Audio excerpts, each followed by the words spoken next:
شكرا يا ربي شكرا هديت قلبي شكرا نورت دربي شكرا شكرا يا رب.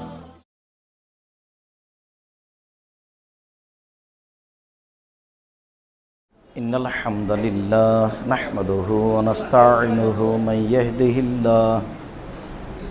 يهده الله فلا مضل له ومن يضلل فلا هادي له وأشهد أن لا إله إلا الله وحده لا شريك له وأشهد أن محمدا عبده ورسوله أما بعد فإن خير الحديث كتاب الله وخير الهدى هدى محمد صلى الله عليه وسلم وشر الأمور محدثتها وكل محدثة بدعة وكل بدعة ضلالة وكل ضلالة في النار.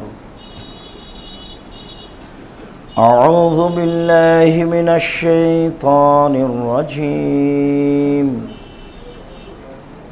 وسارعوا إلى مغفرة من ربكم وجنة أرضها السماوات والأرض أعدت للمتقين.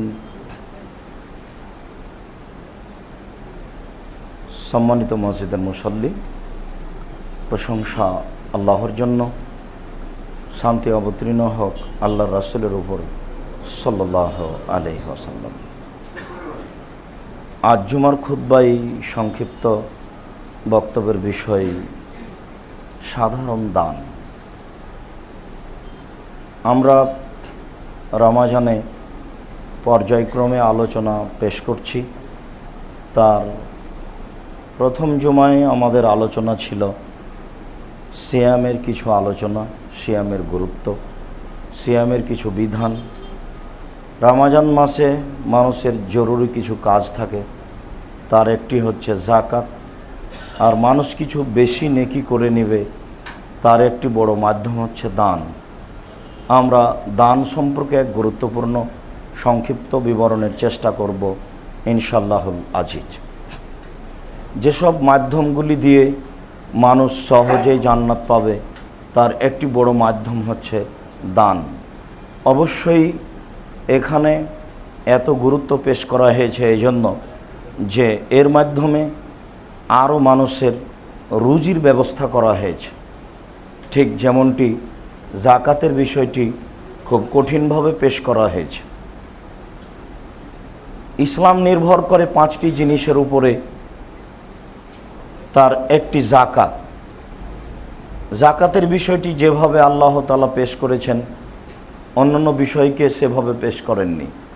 সালাত আদায় করলে নেকি পাওয়া যায়, সিয়াম পালন করলে অনেক নেকি পাওয়া যায়, হজ করলে মানুষ হয়ে যায় ওই দিনের মতো যেই দিন তার মা তাকে জন্ম দিয়েছে, নিষ্পাপ হয়ে যায়। কিন্তু যাকাত দিলে মানুষ অনেক কিছু হয়ে যায়, এ কথা আল্লাহ রাসূল বলেননি। যাকাত দিলে মানুষ অনেক নেকি পায়, এই কথা আল্লাহ রাসূল বলেননি। কিন্তু বলার গতি খুব কঠিন। যাকাত দিয়ে মানুষ অনেক কিছু উপার্জন করবে এইটা নয়, দান দিয়ে মানুষ অনেক কিছু করবে এটা হলো বিধান। যাকাত মানুষ দিতে বাধ্য, ওটা আল্লাহ তাআলা বলে দিয়েছেন, ওটা আরেকজনের হক। যদি আমি আর আপনি বুঝছি যে আমি উপার্জন করলাম কষ্ট করে, আরেকজন আমার সম্পদে হক রাখে, এইভাবে আল্লাহ করে দিয়েছেন। আল্লাহ বলেছেন ওয়াল্লাযীনা ফি আমওয়ালিহিম হাক্কুম মালুম লিসাইল ওয়াল মাহরুম। যারা সম্পদশালী তাদের সম্পদে অধিকার রয়েছে নিঃস্ব, ভিক্ষুকদের, অসহায় মানুষের। তার মানে আপনার সম্পদ দেওয়ার হক রয়েছে, অধিকার, যেটা আপনি দিতে বাধ্য। আমি উপার্জন করলাম সম্পদ আর আরেকজনকে আমি দিতে বাধ্য, এটাই বিধান। ওটা মানুষের রুজি, এই জন্য বিষয়টি এরকম জটিল হয়ে গেছে। আব্দুল্লাহ ইবনে আমর রাদিয়াল্লাহু তাআলা আনহু বলেন, রাসূল সাল্লাল্লাহু আলাইহি সাল্লামকে জিজ্ঞাসা করা হলো যে আইউল আমালে আফজাল, আল্লাহ রাসূল মানুষের জীবনে সবচেয়ে উত্তম কাজ কি? রাসূল সাল্লাল্লাহু আলাইহি সাল্লাম উত্তরে বললেন, তুতিউম উত্তম, দুস্থ গরিব ফকির মিসকিনকে খেতে দেওয়া।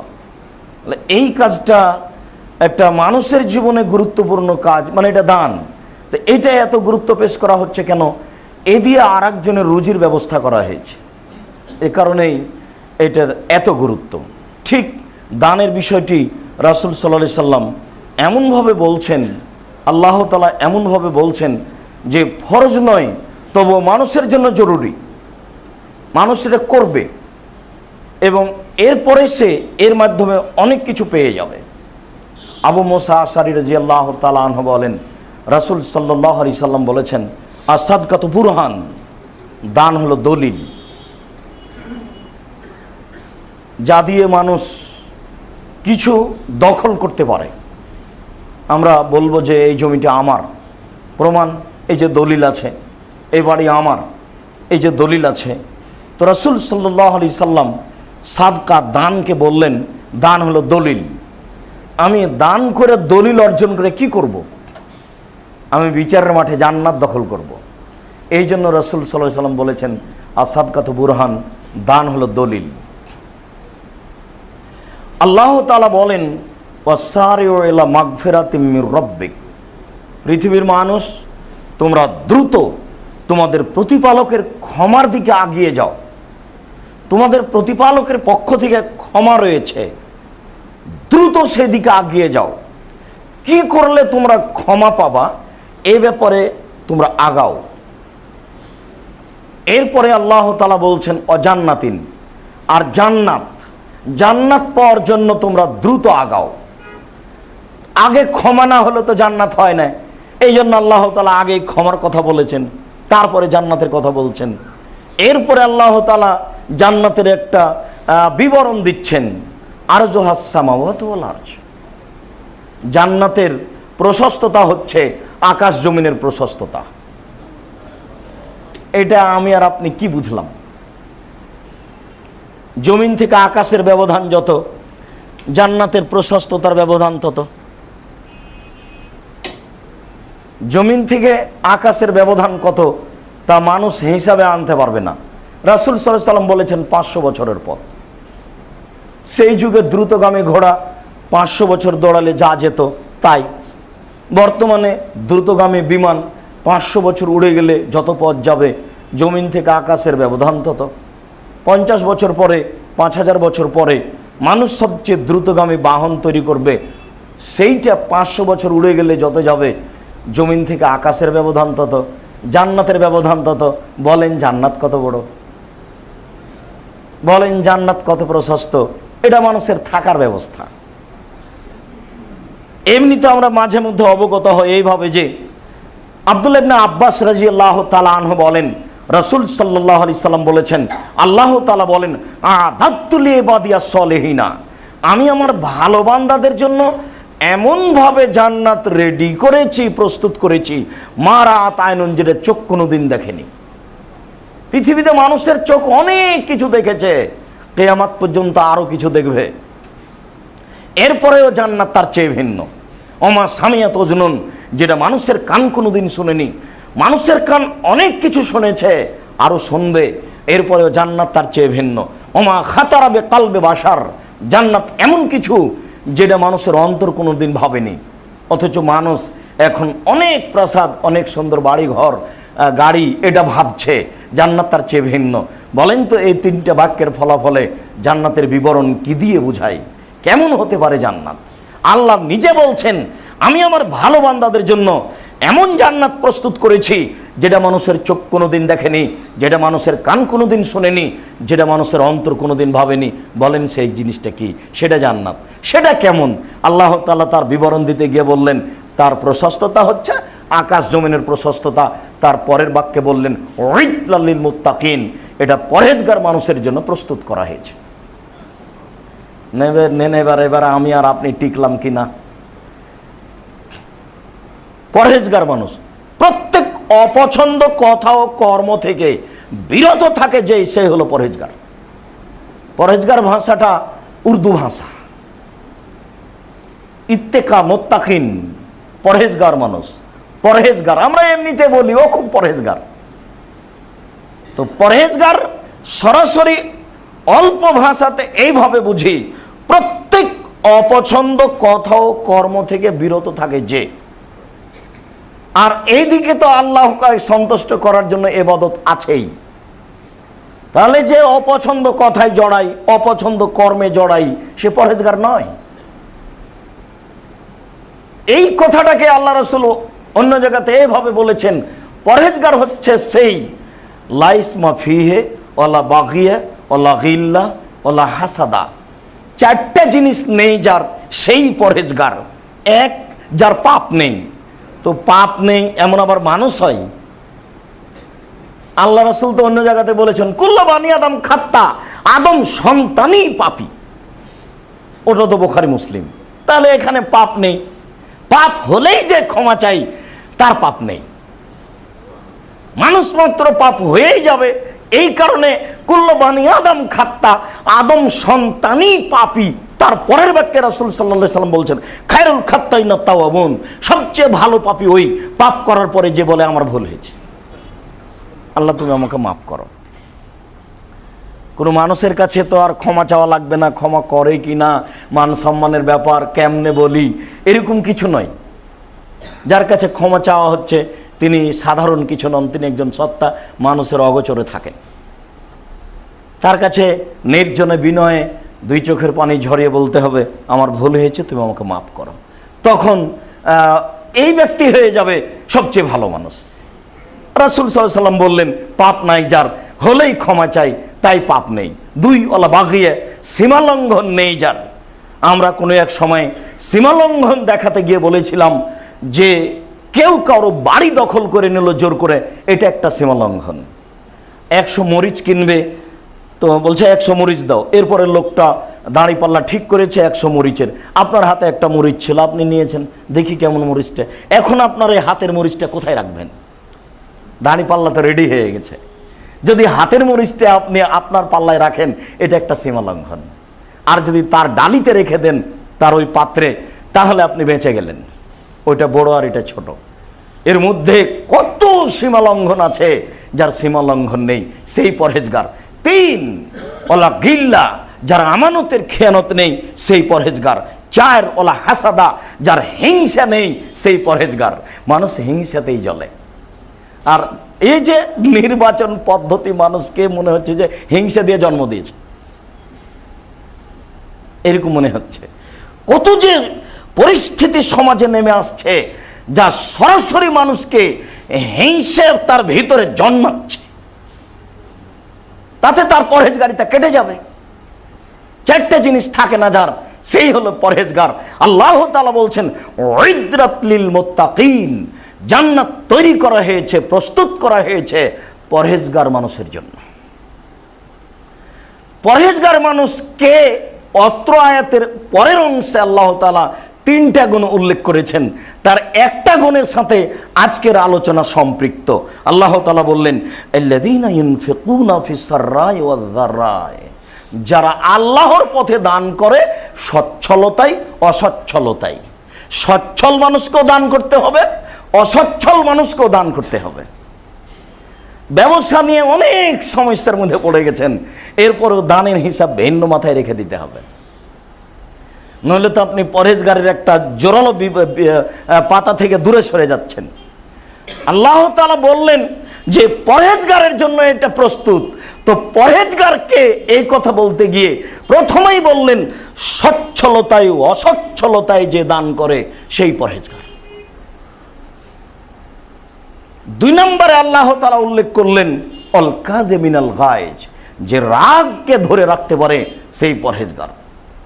পরিস্থিতি এমন যে আপনার রাগ হয়ে যায়, হয় কোনো সময় স্ত্রীর উপরে, কোনো সময় কাজের মেয়ের উপরে, কোনো সময় কাজের লোকের উপরে, অনেক সময় কোনো সময় রিক্সাওয়ালার উপরে।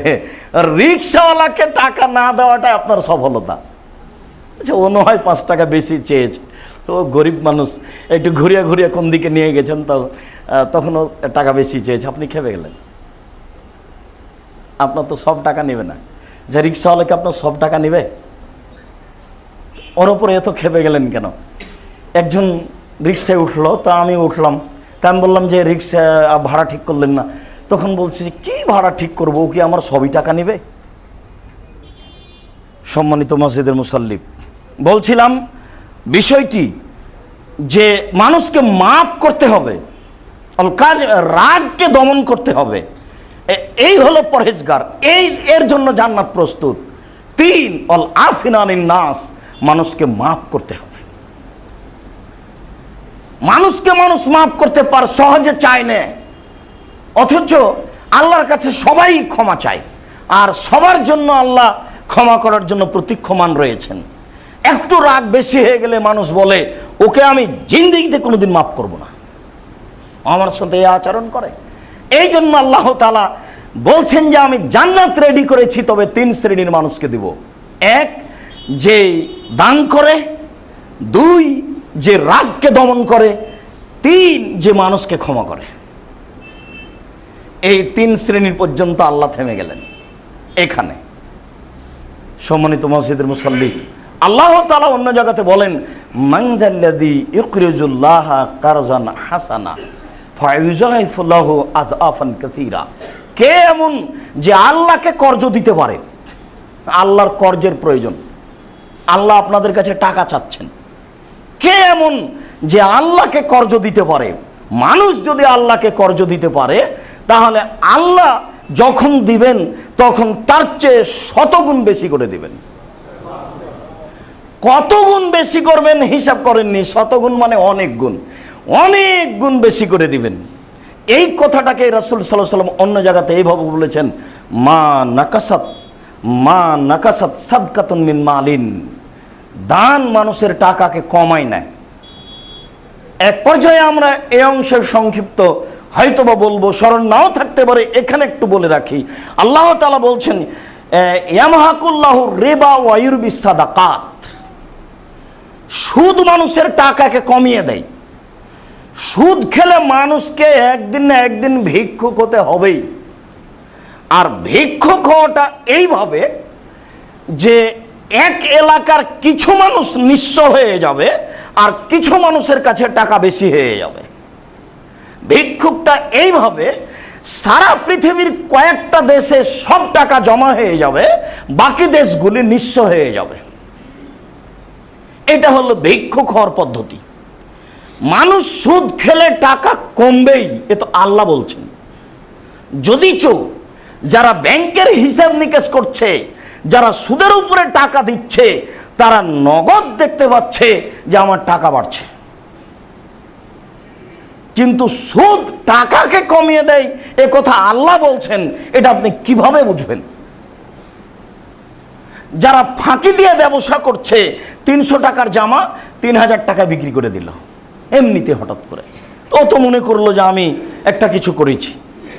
বছরের শেষে রমজানের পরে হিসাব করে দেখেছে তার কিছু লস হয়েছে। কিভাবে হলো এটা? বা এক পর্যায়ে সামনে রমজান আস্তে আস্তে ওর ব্যবসায় বন্ধ, ওটা আর নেই। আল্লাহ তো আর বলবেন না এই তুমি 10 টাকা সুদ খেয়েছো, তোমার 50 টাকা কমিয়ে দিলাম, যাও। এইভাবেই কি আল্লাহ বলবেন? আল্লাহ বলছেন যে মানুষকে সুদ মানুষের টাকাকে কমিয়ে দেয়, আর পরের বাক্যে আল্লাহ বলছেন যে দান মানুষের টাকাকে বেশি করে দেয়।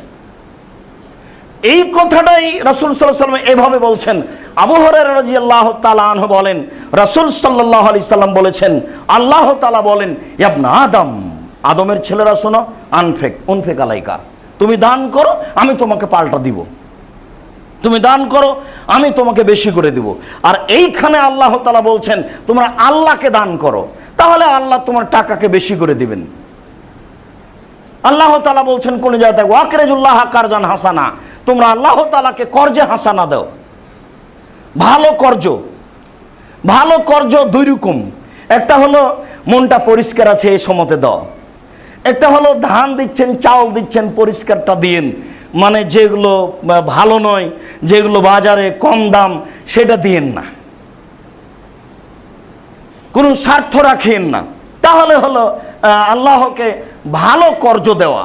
তা আল্লাহ মানুষের কাছে কর্জ চাচ্ছেন, উনি পাল্টা দিবেন। এই জন্য ওই কথা হাদিসে কুদসিতে আল্লাহ রসুল বলেছেন যে তুমি দাও আমি দিব। এই কথাই রাসূল সাল্লাল্লাহু আলাইহি ওয়াসাল্লাম বলেছেন, দান মানুষের টাকাকে কমায় না। আমি 100 টাকা থেকে 10 টাকা দান করে 90 টাকা বাক্সে রেখে দিয়ে 1 বছর পরে যদি খুলি 90 টাকাই থাকবে। তা আমার টাকা বাড়লো কি করে? মানুষের টাকা আল্লাহ তাকে বলে বাড়ায় নেয়। আল্লাহ তাআলা বলেছেন মানুষকে রুজি দেওয়া হয়, সে বুঝতে পারে না কিভাবে রুজি আসে। লা ইয়াহসাবু, সে হিসাব করতে পারে না কিভাবে হয়ে গেল। অবশ্য সে মনে করে এটা আমার বন্ধুর পরামর্শে হয়েছে, অনেক মানুষে মনে করে এটা আমার বিচক্ষণতার ভিত্তিতে হয়েছে। তো তাহলে আপনি যদি বলেন যে এটা আমার বিচক্ষণতার ভিত্তিতে হয়েছে, তাহলে আপনি খুব ভালো জানেন এই ঢাকা শহরে এমনও তো কতগুলো ভোদাই মানুষ আছে সিগনেচার করতে জানে না, অথচ 50 জন তার কর্মচারী, যারা বেতন 50,000, যারা খুব চৌকুস, হুঁশিয়ার, সতর্ক, যারা সারা পৃথিবী বুঝে, তো তারা কর্মচারী কেন? ভালো করে সিগনেচার করতে জানে না, তারই কেন কোটি টাকা? আপনি যদি বলেন যে না এটা আমার বন্ধুর হিসাবে হয়েছে, না এটা আমি সতর্কতার ভিত্তিতে করেছি, তো সতর্কতার ভিত্তিতে করতে পারে না, ভুল হিসাব। এটাই হচ্ছে যে আল্লাহ মানুষকে দিয়ে থাকেন, মানুষ তা বুঝতে পারে না। গত জুমাতে আমি কথাটা বলতে চাইছিলাম, কেন যেন থেকে গেলাম বুঝতে পারলাম না। রাত্রি 11টায় আমরা গাড়িতে উঠি, এখানে সহজে আমরা চলে আসি, ঠিকভাবে ওইভাবে উঠেছি। তো টাঙ্গাইলে এসেই এমন হয়ে গেল সকাল 9টা হয়ে গেল, রাত্রি 11টার গাড়ি। একজন আমাকে বলছে যে আপনি গাড়ি থেকে নামেন, আমি মোটরসাইকেল নিয়ে আসছি। আমি 9টায় নেমে গেলাম, 9:30টার দিকে নেমে গেলাম, 1 ঘন্টা দাঁড়িয়ে থাকলাম, 10:30 বাজে। তো সে লোক আর খবর নাই, কোনো কিছু বোঝা যায় না। আমি এখন চিন্তা করছি যে মোহাম্মদপুর যাব, কেনই বা যাব, তো রাজশাহী ফিরে যাব, কীভাবেই বা যাব। ইতিমধ্যে আপনার 10:37, তখন হঠাৎ করে একটা লোক আমার সামনে এসে ওই হেলমেটটা খুলছে, খুলে বলছে ওস্তাদ আপনি এখানে? বলছি তুমি কে? আমি নাজিম উদ্দিন। কোথায় যাবা? বলে আমি এক মসজিদে খুতবা দিতে যাব। তা আপনি কেন ওস্তাদ এখানে? মানে এই কারণ। চলেন আপনাকে চন্দ্রা তুলে দিয়ে আসি। তো আমি গাড়িতে উঠলাম, উঠে আমি বললাম যে চন্দ্রাতে আমি নেমে বা কী করবো? তুমি যেখানে খুতবা দিতে যাবা সেখানকার লোককে বলো যে আমি আব্দুর রাজ্জাক সাহেবকে ঢাকা নিয়ে যাচ্ছি। তো মোবাইলে বলল, তখন তারা বলছে আচ্ছা আচ্ছা আচ্ছা নিয়ে যাও তুমি নিয়ে যাও। এখন এই 1.5 ঘন্টার মধ্যে এখানে পৌঁছা যাবে এটা আমি বিশ্বাস করি না বাহ্যিকভাবে, কিন্তু আল্লাহকে আমি বলছি তুমি তো পারো, রাস্তা একটু ছোট করে দাও, রাস্তাটা একবারে কমিয়ে দাও। এইভাবে আসতে লাগলাম, কাছাকাছি এক পর্যায়ে চলে আসলাম। তা আমি আলহামদুলিল্লাহ, আল্লাহর প্রশংসা আপনি কি দিয়ে করবেন? আমি এখন যদি বলি এটা আমার বিচক্ষণতার ভিত্তিতে করেছি, তাহলে বলেন আমি কি এমন বিচক্ষণতা প্রকাশ করলাম? আমি তো ওখানে নেমে দাঁড়িয়ে আছি, 1.5 ঘন্টা দাঁড়িয়ে থেকেছি রাস্তায়, আমি তো বুঝতে পারি না কীভাবে যাওয়া যেতে পারে এত পথ। আল্লাহর কাজ মানুষ তো নিজের বিচক্ষণতার উপরে নিয়ে নেই, বুঝতে পারে না তখন। এই জন্য আল্লাহ তাআলাকে কর্জ দিলে আল্লাহ মানুষের টাকাকে বেশি করবে, এ কথাই চূড়ান্ত। সম্মানিত মসজিদের মুসাল্লি, আবু হুরায়রা রাদিয়াল্লাহু তাআলা আনহু বলেন রাসূল সাল্লাল্লাহু আলাইহি ওয়াসাল্লাম বলেছেন, মা মিন ইয়াউমিন ইসবিহু ইল্লা মালাকানি ইয়ানজিলানে, প্রত্যেক সকালে আকাশ থেকে 2 জন ফেরেশতা নেমে আসেন। ফায়াকুল আহাদুহুমা, 2 জনের একজন বলেন আল্লাহুম্মা আতি লিকুল্লি মুনফিকিন খালাফান, আল্লাহ প্রত্যেক যে ব্যক্তি যতটুকু দান করলো তুমি তার ততটুকু পূর্ণ করে দাও। ওয়ায়াকুল আখার, অপরজন ফেরেশতা বলেন আল্লাহুম্মা আতি লিকুল্লি মুমসিকিন তালাফান, আল্লাহ যে যতটুকু দান করলো না তুমি তার ততটুকু ক্ষতি করে দাও। সব সময় বলছে, আমি আর আপনি বুঝি আর না বুঝি, হাদিস বুখারী মুসলিম। একজন ফেরেশতা বলছেন যা দান করেছে তা পূর্ণ করে দেন, আর আরেকজন বলছেন যেটুকু করেনি ওটুকু ক্ষতি করে দেন। ক্ষতি আপনার হবেই, দান না করলে ক্ষতি আপনার হবেই হবে, আপনি বুঝতে পারেন আর না পারেন। বেশ রামাজানে ভালো টাকা পয়সা ইনকাম করেছেন, বেতনও পেয়েছেন, চট করে ছোট বোন বলছে, ভাইয়া একটা দুর্ঘটনা কি, এই যে আমার ছেলে উল্টে পড়ে হাত ভেঙে গেছে, 40,000 টাকা লাগে এখনই, এই যে টাকাটা আপনি দিলেন, বলেন তো এটা কি আপনি একটু আগে হিসাব করেছিলেন?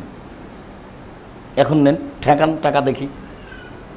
আপনার ক্ষতি হবে না? মানে ক্ষতি হবেই, আপনার জানতে অজান্তে ক্ষতি হবেই। এ কথা আল্লাহ রাসূল বলেছেন, এ কথা ফেরেশতা সর্বদা বলেন। সকাল থেকে নিয়ে সন্ধ্যা পর্যন্ত প্রত্যেক দিন সকালে 2 জন ফেরেশতা নেমে আসেন আর এইভাবে বলতে থাকেন। তাই আসমা রাদিয়াল্লাহু তাআলা আনহা বলেন, রাসূল সাল্লাল্লাহু আলাইহি সাল্লাম বলেছেন, আসমা আনফিকি ওয়ালা তুসি, আসমা তুমি দান করো, কখনো হিসাব করে করো না যে কয় টাকা করলাম, 10 টাকা করলাম, এ তো ওখানে দিয়েছি এত টাকা, ওখানে দিয়েছি এত টাকা, এইভাবে বলো না। তুমি তোমার সম্ভবপর দান করতে থাকো। ফলে তুসি, কখনো হিসাব করো না। যখনই তুমি হিসাব করবে ফাইহসিল্লাহু আলাইকে, তখন আল্লাহ নেকি দিতে হিসাব করবেন। তাহলে নেকি দিতে যদি আল্লাহ হিসাব করেন তাহলে নেকি কমে গেল, আর যদি হিসাব না করি আমি তাহলে নেকি বেহিসাব। তারপরে বলছেন ওয়ালা তুই ফাইয়াল্লাহু আলাইকে, তুমি দান বন্ধ করো না, নইলে আল্লাহ তোমার বরকত রুজি সব বন্ধ করে দিবেন। আমি যেমন, পাল্টা আল্লাহর পক্ষ থেকে তেমন। এরপরে বলছেন যে ফারজাখি মাস্তাতাতে, তুমি তোমার শক্তি সামর্থ্য অনুযায়ী যতটুক পারো দান করো। বুখারী মুসলিম। এ তো ফরজ নয়, কিন্তু আল্লাহ রাসূল আদেশবাচক দেখিয়ে বলছেন যে তুমি দান করো সম্ভবপর। আনাস রাদিয়াল্লাহু তাআলা আনহু বলেন, রাসূল সাল্লাল্লাহু আলাইহি ওয়াসাল্লাম বলেছেন, ইবনে আদম, হে আদমের ছেলেরা, পৃথিবীর সকল মানুষ শোনো, আনতাবজুলাল ফাজলা খায়রুল লাক, তোমার জীবনে যেটা বেশি হচ্ছে রুজি আহাল পরিবার মিলে খেয়ে প্রয়োজনীয় খরচ করে এটা তুমি বেশিটা দান করে দাও, এটা তোমার জন্য কল্যাণকর। ওয়ান তুমসাকাহু শানুল লাক, আর এটা তুমি যদি আটকে রাখো তাহলে এটা তোমার জন্য বিপজ্জনক। আবু হুরায়রা রাদিয়াল্লাহু তাআলা আনহু বলেন, রাসূল সাল্লাল্লাহু আলাইহি সাল্লাম এই হাদিসের ব্যাখ্যায় এইভাবে সময়ে বলেছেন, একুলুল আব্দু মালি মালি, মানুষ বলে আমার টাকা আমার টাকা, ফাইনা মালাহু মিন মালিহি সালাসা, নিশ্চয় মানুষের মাল 3 ভাগে বিভক্ত। 1 মা কালা ফাফনা, যেটা খেলো সেটা নষ্ট হলো, সেটা পেশাব পায়খানা। ওমা লাবেসা ফাবলা, যেটা পরলো সেটা পুরাতন হলো। যা সম্পদ দিয়ে কাপড় চোপড় কিনে পরেছে সেটা এক সময়ে পুরাতন হয়ে নষ্ট হয়ে যাবে। ওমা আতা ফাক্তানা, আর যেটা দান করলো সেটা জমা হয়ে গেল। এই 3টা হলো মানুষের সম্পদ। ওমা সেওয়াদা আলেকা ফাজাহিবুন লিনাসে, এছাড়া বাকি যা থাকবে তা মানুষে ভাগ করে নেবেই, প্রয়োজনে মারামারি করে ভাগ করবেই। আমি একদিন বলছিলাম রাজশাহী চাঁপাই নবগঞ্জের এক ঘটনা, 2 ভাই মিলে বাপ মারার পরে একটা ঢেঁকি 2 ভাগ করে নিয়েছে কেটে। আচ্ছা, এখন কি হতে পারে এটাই? তার মানে আপনি যেটা ছেড়ে যাচ্ছেন সেটা মানুষ ভাগ করবে, প্রয়োজনে কোর্ট কাচারি করে ভাগ করবে, পিটাপিটি করে করবে। আপনি তো জাজল্য প্রমাণ, আপনি নিজেই প্রমাণ। আপনি নিজেকে দেখুন, আপনি নিজেই প্রমাণ। বলেন আপনি আপনার বাপের জন্য কি করেছেন? কয়বার আপনি বলেন রব্বির হামহুমা কামা রাব্বায়ানি সাগীরা? আপনার সময় জুটে না, ব্যস্ততাই কমে না। রব্বিক ফিরিল ওয়ালা ওয়ালিদাই আপনি কয়বার বলেছেন? আল্লাহ মাগফির আবি ওয়ারফা দারজাতাহু ফিল মাহদিন ওয়াসলাহু ফি কবরি ওয়া নাব্বির লাহু ফিহি, আল্লাহ তুমি আমার বাপকে ক্ষমা করো, তাকে উচ্চ মর্যাদা দান করো, তুমি তার কবরকে প্রশস্ত করো, তুমি তার কবরকে আলোকিত করো। আপনার 24 ঘন্টায় কতবার হয়? আপনার বাপ আপনার জন্য কি করেছে? আপনি যদি দেখেন যে আমার ছেলেকে তো আমি পোলাও খাওয়াই, আমার স্ত্রী নিজে বাচ্চাকে নিয়ে যায় স্কুলে, আর কত কি খাওয়াচ্ছে, আমার বাপ তো তা করেনি, তাহলে কি আপনার বাপের আপনি নাফরমানি করছেন? এই দিকে আসবেন না, এই দিকে আসবেন না। যেটুকু আপনার বাপ করেছে সেটুকু আপনার জীবনে অনেক, এইটুকু আপনি হিসাব করবেন, নইলে আপনি আপনার বাপ মাকে মূল্যায়ন করতে পারবেন না। তার জন্য আপনি কি করছেন? সম্মানিত মসজিদের মুসাল্লি, রাসূল সাল্লাল্লাহু আলাইহি সাল্লামের কথাগুলি হিসাব করতে হবে। তুমি যেটা ছেড়ে যাচ্ছ সেটা মানুষ জোর করে ভাগ করে নিবেই। আপনার বাপেরটা আপনি নিয়েছেন, আপনারটা আপনার ছেলেরা ভাগ করে নেবে। প্রয়োজনে মারামারি করে আপনি তার জাজল্য প্রমাণ। হারিস ইবনে ওয়াহাব রাদিয়াল্লাহু তাআলা আনহু বলেন, রাসূল সাল্লাল্লাহু আলাইহি সাল্লাম বলেছেন, ইয়াকুমুয যুলমা ফাইন্না যুলমা যুলমাতুন ইয়াউমাল কিয়ামা, তোমরা মানুষের প্রতি অত্যাচার করো না, অত্যাচারের ফলাফল বিচারের মাঠে অন্ধকার মানে জাহান্নাম। তার পরের বাক্যে রাসূল সাল্লাল্লাহু আলাইহি সাল্লাম বললেন, অত্তাকু শুহা ফাইন্না শুহা আহলাকা মান কানা কাবলাকুম, তোমরা কৃপণতা করো না দান করতে, কৃপণতা পূর্বের মানুষকে ধ্বংস করেছে। কৃপণতা মানুষকে ধ্বংস করবেই। এই কারণে রাসূল সাল্লাল্লাহু আলাইহি সাল্লাম বলেছেন, লা ইয়াদখুলুল জান্নাতা বাখিল, কৃপণ জান্নাতে যাবে না। এই কারণে রাসূল সাল্লাল্লাহু আলাইহি সাল্লাম সালাতে সালাম ফিরার পূর্বে সকালে সন্ধ্যায় তিনি বলতেন, আল্লাহুম্মা ইন্নী আউযু বিকা মিনাল বখল, হে আল্লাহ তোমার কাছে আমি কৃপণতা থেকে পরিত্রাণ চাই, আল্লাহ তোমার কাছে আমি কৃপণতা থেকে পরিত্রাণ চাই, আল্লাহ তোমার কাছে আমি কৃপণতা থেকে পরিত্রাণ চাই। দুঃখিত মসজিদের মুসাল্লি, এসব বাক্যের সারমর্ম কি? কেন তিনি দিন রাত আল্লাহর কাছে এই কথাটা পেশ করতেন যে আল্লাহ তুমি আমাকে কৃপণতা থেকে বাঁচাও? এটি কি হাদিস? তো বুখারী মুসলিমের। কৃপণতা আপনাকে ধ্বংস করবেই। এই জন্য আল্লাহ রাসূল বলেছেন, অত্তাকু শুহা, তোমরা কৃপণতা থেকে বেঁচে থাকো, অন্য শুহা আহলাকা মান কানা কাবলাকুম, কৃপণতা পূর্বের মানুষকে ধ্বংস করেছে, কৃপণতা মানুষকে ধ্বংস করবেই। জাবের রাদিয়াল্লাহু তাআলা আনহু বলেন, রাসূল সাল্লাল্লাহু আলাইহি সাল্লাম বললেন, তাসাদ্দাকু, তোমরা দান করো, ফাইন ইয়াতি আলাইকুম জামানুন, এমন সময় একটা তোমাদের সামনে চলে আসছে, এমসি রাজুল বে সাদাকাতিহি, মানুষ তার দান নিয়ে ঘুরবে, যে আমি একটু দান করতে চাচ্ছিলাম আপনাকে, তখনও বলবে লা লা আতাতা বিলামসলা কাবিল তো ফামাল ইয়াউম ফালা হাজাত লি বিহা, যদি কালকে নিয়ে আসতেন তাহলে নিতাম, আজকে লাগবে না। তার মানে রাতে রাতে ধনী হয়ে গেছে। এখনই বাস্তব, আপনি আছেন এখানে, আর আপনার এক ভাই চিটাগাঙ্গে আছে, দুই ভাই আপনার অসহায় চাচিকে 3টে কাপড় পাঠিয়েছেন, 4টে। আপনার চাচি বলছেন, এত কাপড় কি করব বাবা?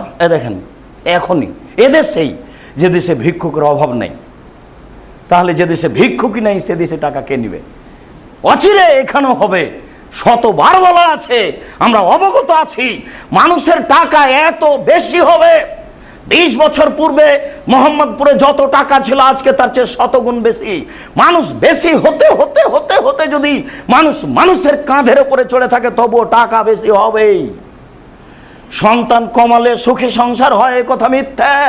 রাসূল সাল্লাল্লাহু আলাইহি সাল্লাম বলেছেন, একটা গাভীর দুধ খাবে একটা গ্রাম, আর একটা ডালিম খাবে একটা বংশ। বুখারী মুসলিম। এ কথা আপনাকে আমি কি দিয়ে বুঝাই?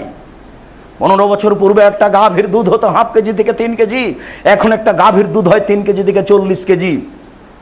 15 বছর পূর্বে একটা ডালিম বাজারে পাওয়া যেত 1 ছটাক, এখন একটা ডালিম বাজারে পাওয়া যায় 1 কেজি। যদি 15 বছরের ব্যবধানে এতটা হতে পারে, বলেন 50 বছর পরে একটা গাভী কত দুধ দিবে?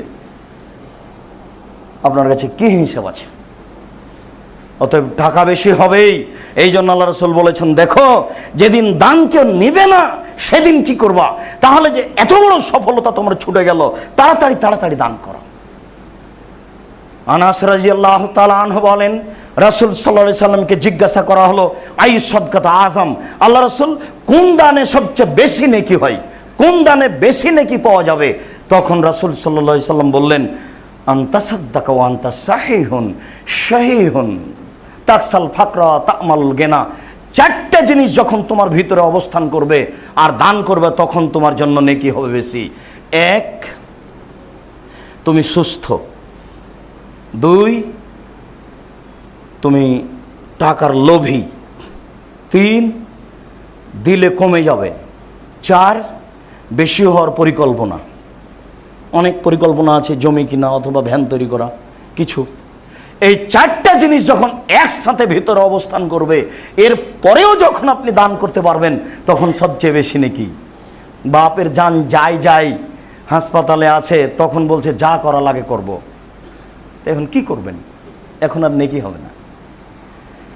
ফেরাউন মরার সময় তো বলেছে, আমানতু বিমূসা বিরব্বি মূসা, আমি ফেরাউন বানি ইসরায়েলের মূসার রবকে মেনে নিলাম। তা আল্লাহ বললেন যে না, তোমার এটা গ্রহণ হবে না, তুমি তো আগে একথা বলনি। তো মূসাও তো, তা ফেরাউনও তো আল্লাহর ইমানের কথা বলল যখন ডুবে যাচ্ছে, তখন সাগরে, বাহারে কুলজুম, নীল নদে নয়। সাগরে যখন ডুবে যাচ্ছে তখন এই কথা বলল, কিন্তু আল্লাহ তার কথা নাকচ করে দিলেন। নাকচ করে দিলেন না সাধারণভাবে, বললেন শোনো, আল ইয়াউমা নুনাজ্জিকা বিবাদানিকা লিতাকুনা লিমান খালফাকা আয়া। ফেরাউন, তোমার শরীরকে আমি কিয়ামত পর্যন্ত রেখে দিলাম, সারা পৃথিবীর মানুষ কিয়ামত পর্যন্ত তোমার শরীর দেখে উপদেশ গ্রহণ করবে, তোমার এই শরীরকে কোনো কিছু ভক্ষণ করবে না। সাগরে কোনো মাছ তোমাকে খাবে না, কোনো পানি কোনো মাটি তোমাকে নষ্ট করতে পারবে না, আমি আল্লাহ বলছি। আল্লাহ এই কথা ফেরাউনকে বলেছেন।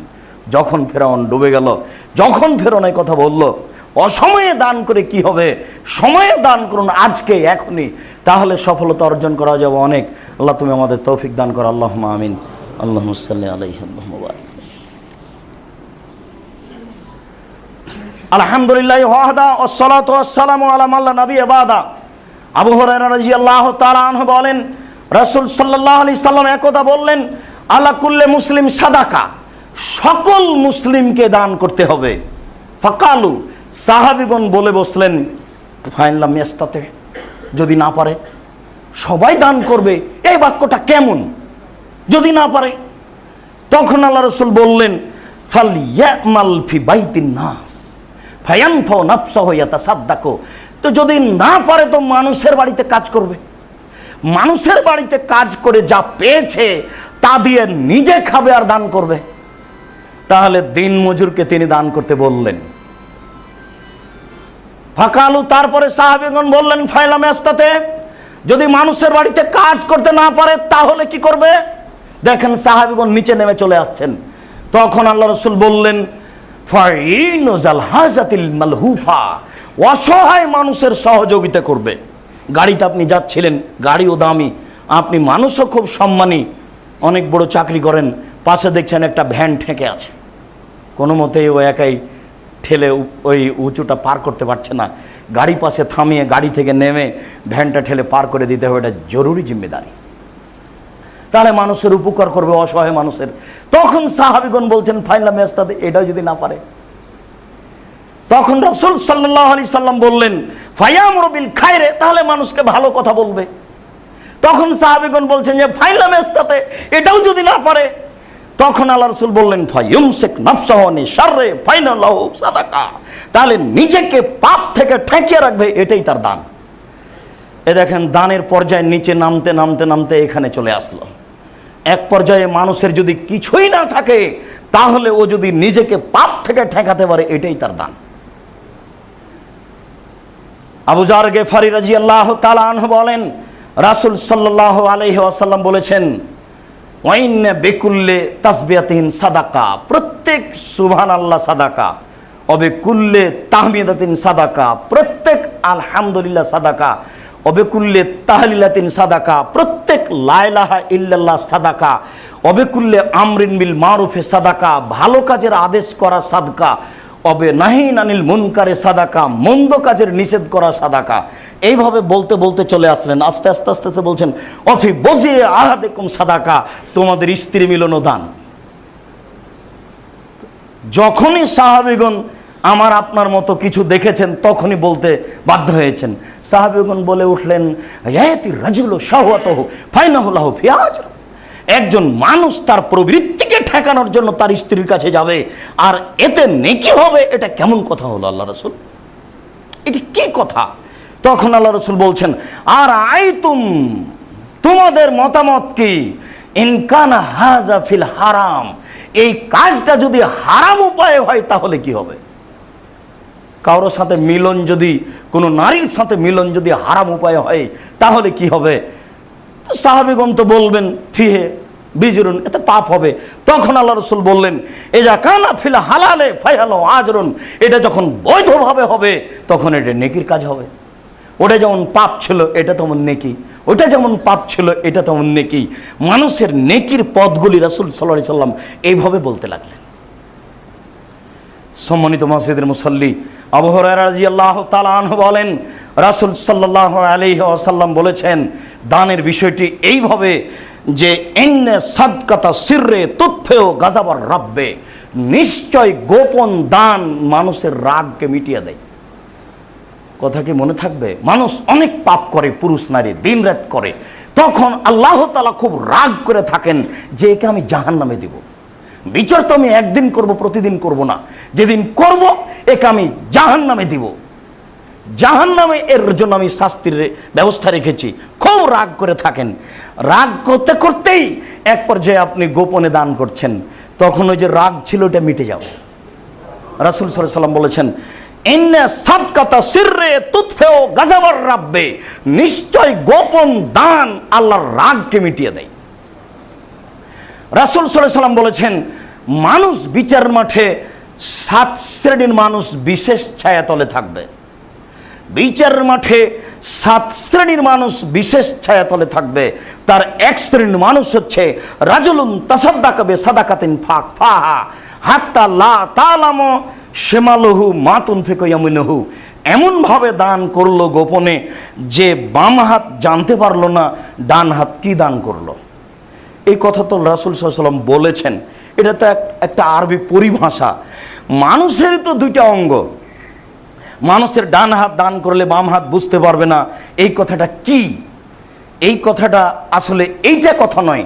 এটা কথা হলো এই যে মানুষ যখন সত্য সত্যই একমাত্র আল্লাহকে সন্তুষ্ট করার জন্য নেকি পাওয়ার আশায় কাউকে প্রকাশ না করে কারো কাছে না বলে দান করবে, বললেও অনেক সময় অহংকার আছে। এখন অনেক সময় মনটা চায় না যে দেখুক অমুক দান করেছে, আর যারা ভোটে নির্বাচন করছে তারা তো জানাতে বাধ্য। ও যে কত বড় বিপদে ও নিজেই জানে না। ওই জন্য তো আপনাকে একদিন বলছিলাম যে যারা নেতৃত্ব দিচ্ছে তারা যদি জানতো যে আমার অবস্থা কি, তাহলে জনগণকে বলতো আমার ভুল হয়েছে গো, আমার বাপের জমি আছে গ্রাম অঞ্চলে 10 কাঠা, ওখানে বেগুনের চাষ করে খাবো, আমি গেলাম, তোমরা থাকো।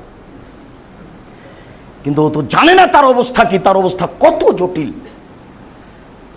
ঠিক এখানে রাসূল সাল্লাল্লাহু আলাইহি ওয়াসাল্লাম বললেন যে গোপনে দান করলে সে বিচারের মাঠে বিশেষ ছায়াতলে থাকবে, মানে কাউকে জানানো প্রয়োজন মনে করে না। জানালে ভিতরে আসতে পারে যে আমি দান করলাম। কেননা এক সময়ে হয়তো বা বলছিলাম যে জাহান্নাম উদ্বোধন করা হবে 3 শ্রেণীর মানুষ দিয়ে। জাহান্নামের উদ্বোধন আছে, মানে আরম্ভ, যদিচ শরীয়তে দুনিয়াতে কোনো উদ্বোধন নাই, দোকানও নাই, বাড়িও নেই। উদ্বোধন আবার কি? যেদিন সুবিধা হবে সেদিন বাড়িতে উঠে যাবেন।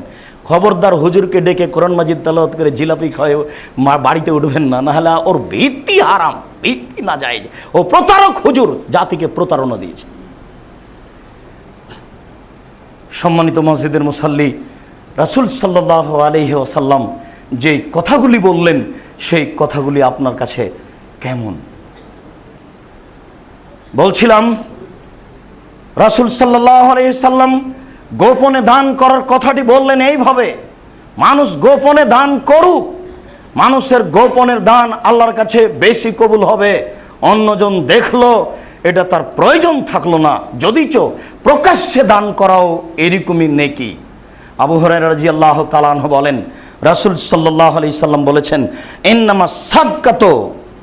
ইন্নামাস সাদকাতু ইয়ামহু আযাবাল কবরে, নিশ্চয় দান কবরের শাস্তিকে মিটিয়ে দেয়। ওয়াইন্নামাল মুমিন ইয়াস্তাযিল্লু ইয়াওমাল কিয়ামা ফাযিল্লে সাদাকাতিহি, নিশ্চয় মানুষ বিচার মাঠে তার দানের ছায়াতলে থাকবে। এই সময়তে আল্লাহ রাসূল গোপনের কথা বললেন না। নিশ্চয় দান মানুষের কবরের শাস্তিকে মিটিয়ে দেয়, নিশ্চয় দানের ছায়ার তলে বিচারের মাঠে মানুষ থাকবে। সম্মানিত মসজিদের মুসল্লি, প্রথম অংশে বুঝতে পারছিলাম যে দান গোপনে করলে এই ফলাফল। পরের অংশে বোঝা গেল যে প্রকাশ্যে দান করলেও এই দান বিচারের মাঠে ছায়া হিসেবে আসবে। যেই দিন সূর্য থাকবে মানুষের 1 মাইল মাথার উপরে, খুব নিকটে। সূর্য কত উপরে আছে এখন মানুষ ঠিক মতো জানে না, ওটা একটা এমনিতেই হিসাব শুনতে পাচ্ছেন। যেদিন সূর্যটা 1 মাইল উপরে হবে, এই কথা আল্লাহ রাসূল বলেছেন, কামেগদারে মাইলিন, 1 মাইল উপরে হবে, সেই দিন সূর্যের তাপ কত হবে এটা তো আমরা বোঝাতে সক্ষম নই। সেদিন আপনার দান বিচারের মাঠে ছায়া হিসাবে থাকবে, যদিচ সূরা বাকারা আর সূরা আলে ইমরানও ছায়া হিসাবে থাকবে, এই কথা আল্লাহ রাসূল বলেছেন। তবে দানকে তিনি বিশেষভাবে বলেছেন যে দান বিচার মাঠে মানুষের জন্য ছায়া হিসাবে থাকবে। আবু হুরায়রা রাদিয়াল্লাহু তাআলা আনহু বলেন, রাসূল সাল্লাল্লাহু আলাইহি সাল্লাম বলেছেন, কানা রাসূলুল্লাহ সাল্লাল্লাহু আলাইহি সাল্লাম আজওয়াদান নাস, আল্লাহর নবী মানুষের মধ্যে সবচেয়ে বেশি দানশীল ছিলেন। ওয়া কানা আজওয়াদান ফি রমাজান মিন রিহে মুরসালা, তিনি রমাজান মাসে খুব বেশি বেশি দান করতেন পূর্ব দিকের বাতাসের চেয়ে বেশি। পূর্ব দিক থেকে বাতাস প্রবাহিত হলে সব কিছু সুন্দর হয়ে যায়, গাছপালা পশু প্রাণী তরুতাজা হয়ে যায়। পূর্ব দিকের বাতাস যত উপকার করতে পারে, রাসূল সাল্লাল্লাহু আলাইহি সাল্লাম রমজান মাসে তার চেয়ে বেশি দানশীল ছিলেন। তাহলে রমজানের মাসের বিষয়টি একেবারেই ভিন্ন। এইখানে গত জুমার বাক্যটি রাসূল সাল্লাল্লাহু আলাইহি সাল্লাম বললেন, ইয়া বাগিয়াল খায়রে আকবেল, হে কল্যাণকামী তুমি সামনের দিকে চলে আসো। তার মানে কল্যাণকে যে কোনো মূল্যে আপনাকে ধরতেই হবে। ক্ষমা চেয়ে, দান করে, তাসবিহ তাহলিল করে, জিকির আজকার করে এই আল্লাহর এই কল্যাণকে ধরার জন্য আপনি জোরালো প্রস্তুতি নেন। সম্মানিত মসজিদের মুসল্লি, ভ্যান চালককেও দান করতে হবে। বিবরণের পুনরাবৃত্তিতে বলতে চাচ্ছি, সবাকে দান করতে হবে, সচ্ছল অসচ্ছল সবকেই। সম্ভবপর দান করুন, দানের হাত কখনো গুটাবেন না। দান বিচারের মাঠে দলিল প্রকাশ থাকে যে দান আপনি কোথায় করছেন সেটা দেখবেন। ফকির মিসকিন দেখার প্রয়োজন নেই। ফকির যে চেয়ে বেড়ায়, মিসকিন যে চাইতেও পারে না, সংসারও চলে না। ফকির যে দরজা দরজায় চেয়ে বেড়ায়, তার অ্যাকাউন্ট থাক, কোটি টাকা থাক, তাতে আসে যায় না। চাইতে এসেছে, খারাপ লাগলেও 2 টাকা দিয়ে তাকে বিদায় করেন। মিসকিন চাইতেও পারে না, সংসারও চলে না। তৃতীয় হচ্ছে ভারত, বাংলাদেশ, পাকিস্তানে বেসরকারি খারেজি মাদ্রাসা। এইগুলি প্রায় 1000 বছর থেকে এদেশের মাটিতে নিঃস্বার্থপরভাবে দিনের খিদমত করে। 1780 সালে ইংরেজ আপনার কলিকাতা আলিয়া প্রতিষ্ঠান তৈরি করেছিল। সেই দিন আলেম ওলামা, মোমেন, পরহেজগার মানুষ, ভারত, বাংলাদেশ, পাকিস্তানের লোকেরা বুঝেছিল ইংরেজ মাদ্রাসা তৈরি করবে কেন, এদের স্বার্থ ভিন্ন আছে। তার বাস্তবতা আমরা দেখি, যেদিন কামিল পরীক্ষা, টাইটেল পরীক্ষা হয় ফার্স্ট পার্ট, তো সারা বাংলাদেশে যত পেশাব পায়খানা আছে, সব পেশাব পায়খানা থেকে যদি তাফসিরের পাতায় এক জায়গাতে জমা করা হয়, তাহলে কয়েক ট্রাক হবে। অথচ এগুলো তারা পায়ের ভিতরে করে, জুতার ভিতরে করে, বিভিন্নভাবে তারা এ নকল করে পেশাব পায়খানা বই পুস্তকগুলো ফেলে তারা পরীক্ষায় সফল হওয়ার চেষ্টা করছে। তারাও এক শ্রেণীর আলেম, যারা করাচ্ছে তারাও জানে। এটাই ভেবেছিল ইংরেজ, যদি ইসলামকে ক্ষতিগ্রস্ত করতে হয়, বিদ্যাকে ক্ষতিগ্রস্ত করতে হয়, আমাদেরকেই করতে হবে। একে সত্য সত্যই বাস্তবে নিয়ে আসা খুব কঠিন। তাই বেসরকারি কওমি খারিজি মাদ্রাসা তৈরি হয়েছে। তৈরি হওয়াতে একটা দেখা গেছে যে তৈরি হওয়ার পরে যারা টাকা দিল, তারা দেখলো যার হাতে দিলাম সেই খেয়ে নিল। তখন এক শ্রেণীর মানুষ বুঝলো যে এরা ভিক্ষুক, ভিক্ষা করে খেয়ে নেয়, তাই এই প্রতিষ্ঠানের মান গেল কমে। কিন্তু সবাই এ কথা করে, এ কাজ করে, এ কথা নয়। এই প্রতিষ্ঠানগুলি দিয়েই এদেশের মাটিতে ইসলাম টিকে আছে, থাকবে ইনশাআল্লাহ কিয়ামত পর্যন্ত। অতএব বেসরকারি কওমি খারিজি মাদ্রাসাগুলিকে মূল্যায়ন করুন, তবে আপনার দান দিয়ে বেদাতের সহযোগিতা হয় না যেন। যেখানে কুলখানি হয়, যেখানে চাহালাম হয়, যেখানে কোরআন তেলাওয়াত হয়, যেখানে বিদাত হয়, সেখানে যদি আপনি টাকা দেন, তাহলে আপনি পাপের সহযোগিতা করলেন। সাবধান, আপনি খুঁজে বের করুন নিঃস্বার্থপরভাবে সঠিক আকীদায় কোন প্রতিষ্ঠান চলে, দেখে দেখে খুঁজে খুঁজে 10 জন মানুষকে জিজ্ঞাসা করে সেই প্রতিষ্ঠান খুঁজে বের করে দানের পথটি সেখানে নিয়ে যেতে হবে, জাকাতটি সেখানে নিয়ে যেতে হবে। এটা আমার পরামর্শ থাকলো। পরামর্শকে উপেক্ষা করে সফল হবেন এটা আমি মনে করি না। আর আমি আপনার দিনী ভাই হিসাবে যেটা গত জুমায় পেশ করেছি, সেটাকে আপনি মূল্যায়ন করতে বলছি। আমি এই মসজিদের সকল দিনী ভাই ও বোন, ওই জামিয়া সালাফিয়া রূপগঞ্জের সদস্য, আমি সবাইকে বিষয়টি ভাবার জন্য অনুরোধ করছি। আল্লাহ তোমার বড় দয়া, তুমি বড় দয়াশীল, তুমি বড় ক্ষমাশীল, তোমার অনেক দয়া, তোমার অনেক রহমত, তোমার রহমতের আশাধারী হয়ে বলছি। আমরা মানুষ, আমাদের ভুল ত্রুটি থাকতেই পারে। তুমি আমাদের অন্তরকে সোজা করে দাও, পরিষ্কার করে দাও, আমরা যেন সত্য সত্যই তোমাকে সন্তুষ্ট করার জন্য সব কাজ করতে পারি, দান খায়রাত করতে পারি। আল্লাহ আমাদের যারা মারা গেছে, তুমি তাদের কবরের শাস্তি মাফ করো। আমরা যারা অসুস্থ তুমি তাদেরকে আরোগ্য দান করো। আমরা যারা বেঁচে আছি তুমি তাদেরকে এই রমজানকে যথাযথভাবে মূল্যায়ন করার তৌফিক দান করো। আমরা যেন যে কোনো মূল্যে কান্নাকাটি করে তওবা ইস্তেগফার করে দান খায়রাত করে তোমাকে সন্তুষ্ট করে রমজানটা পার করতে পারি, তুমি এই তৌফিক দান করো। তোমার দরবারে আন্তরিকভাবে এই দাবি, এই দাওয়া, এই আবেদন এই জুমার খুতবার শেষে রেখে তোমার দরবারে শতবার বলছি তুমি কবুল করো। আল্লাহুম্মা আমিন, তুমি কবুল করো। আল্লাহুম্মা আমিন, তুমি কবুল করো। আল্লাহুম্মা আমিন, তুমি সব কিছু করতে পারো, তুমি সর্বশক্তিমান। তুমি আমাদের ভুলের দিকে দেখিও না, তুমি আমাদের অন্যায়ের দিকে দেখিও না। তোমার কাছে আমরা ক্ষমা ভিক্ষে চাই। আস্তাগফিরুল্লাহ ওয়া আতুবু ইলাইহি, তোমার কাছে ক্ষমা ভিক্ষে চাই, তোমার নিকটে ফিরে যেতে চাই। রাব্বিক ফির ওয়ারহাম ওয়া আনতা খায়রুর রাহিমিন, তুমি দয়া করো, তুমি ক্ষমা করো, তুমি যে বড় দয়াবান, তুমি যে বড় ক্ষমাবান।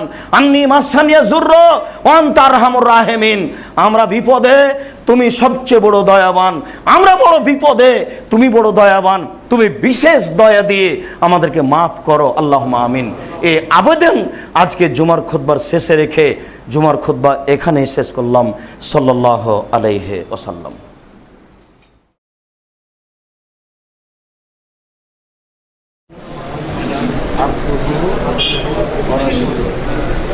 আমি সাক্ষ্য দিচ্ছি আল্লাহ ব্যতীত কোনো মাবুদ নেই। আমি সাক্ষ্য দিচ্ছি মুহাম্মদ আল্লাহ রাসূল। আশহাদু আল্লা ইলাহা ইল্লাল্লাহ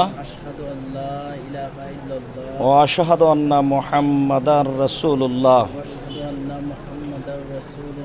আমি সাক্ষ্য দিচ্ছি আল্লাহ ব্যতীত কোনো মাবুদ নেই। আমি সাক্ষ্য দিচ্ছি মুহাম্মদ আল্লাহর রাসূল।